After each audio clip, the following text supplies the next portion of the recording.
அவரை உயர்த்துகிற உங்களை அவர் உயர்த்துவார். அவரை மகிமைப்படுத்துகிற உங்களை அவர் மகிமைப்படுத்துவார். அவரை கனப்படுத்துகிற உங்களை அவர் கனப்படுத்துவார். ஆக அவரை மகிமைப்படுத்துங்க, நீங்க மகிமை அடைவீர்கள். அன்பு உறவுகளே, இயேசுவின் இன்ப நாமத்தில் மனதார வாழ்த்துக்கள்.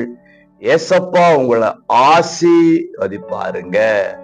எசேக்கியேல் 28:22 உன் நடுவிலே மகிமைப்படுவேன்.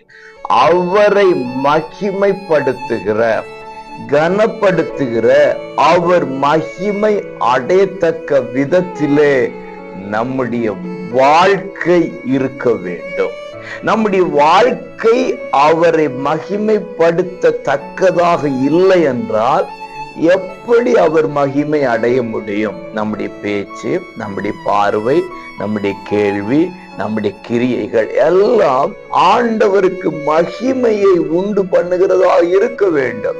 நம் நடுவில் தான் அவர் இருக்கிறார் என்கிறதை அறிந்த நாம் அவரை மகிமைப்படுத்துகிறவர்களாக இருக்க வேண்டும். அப்பொழுது அவர் மகிமைப்படும் பொழுது என்ன செய்வார் என்றால் நம்மையும் மகிமைப்படுத்துவார். அவரை உயர்த்துகிற உங்களை அவர் உயர்த்துவார். அவரை மகிமைப்படுத்துகிற உங்களை அவர் மகிமைப்படுத்துவார்.